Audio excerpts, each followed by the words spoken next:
शाश्वत सौंदर्य का बोध जीवन पथ के प्रति पृष्ठ 35 आपको पढ़कर सुनाते हैं। आइए सुनते हैं। मैंने पूछा, मैं किसे प्यार करूं? मैंने पूछा, मैं किसे प्यार करूं? तो ध्यान की गहराइयों से एक आवाज आई, उन्हें जिन्हें लोग दलित, गरीब और गया गुजरा समझते हैं, जो निंदा और भर्त्सना के पात्र हो चुके हैं, उनके मित्र बनकर उन्हें प्यार और प्रकाश दो। तुम्हारा गौरव इस पर नहीं कि तुम्हें संसार में बहुत से लोग प्यार करते हैं, वरन तुम संसार को प्यार करके गौरवान्वित होगे।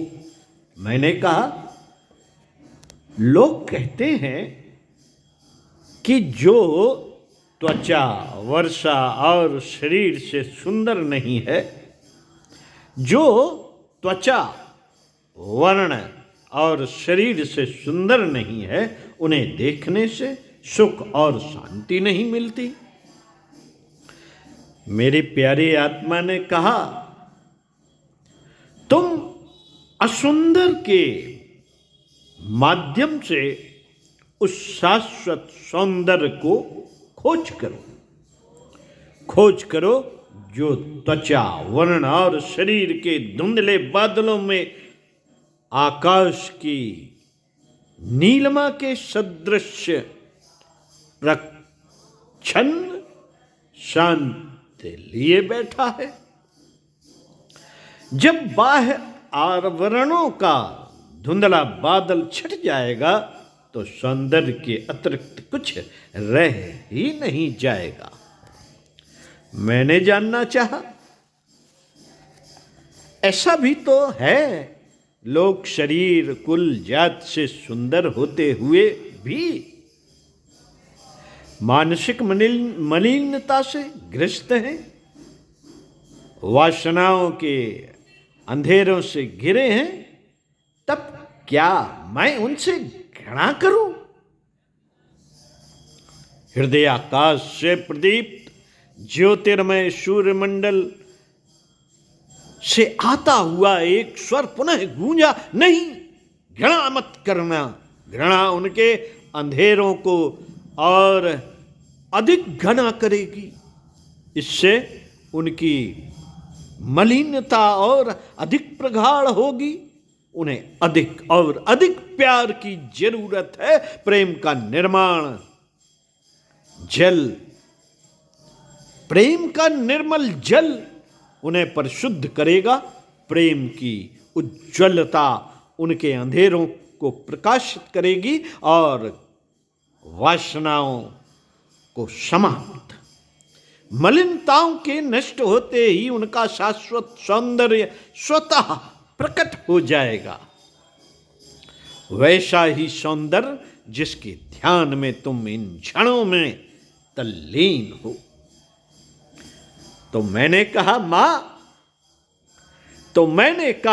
मां, संसार कोलाहल पूर्ण है, सर्वत्र करुण और कठोर क्रंदन गूंज रहे हैं। तुम बताओ, मैं सुनूंगा क्या?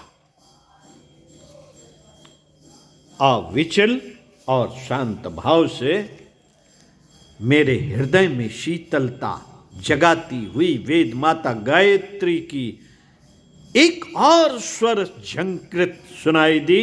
वत्स, इन शब्दों को सुना करो, जिनका उच्चारण न जिह्वा करती है, न ओठ और न कंठ, नीरव अंतराल से जो मौन प्रेरणाएं और परागत प्रस्फुटित होता है, जो परागान प्रस्फुटित होता रहता है, उसे सुनकर तेरा मानव जीवन धन्य हो जाएगा।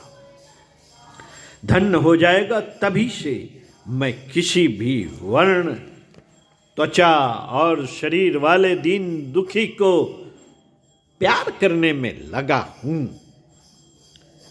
उन्हें भी मैं अपने निर्मल प्रेम के जल से धोता हूं, जो वासनाओं की मलिनता से ग्रस्त है।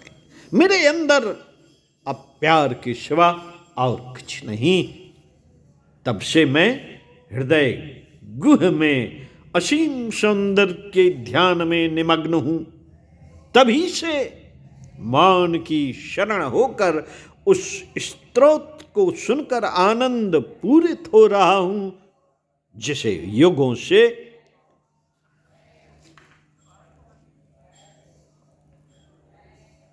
नभोमंडल का कोई अदृश्य गायक गाता और शाश्वत सौंदर्य का बोध कराता रहता है।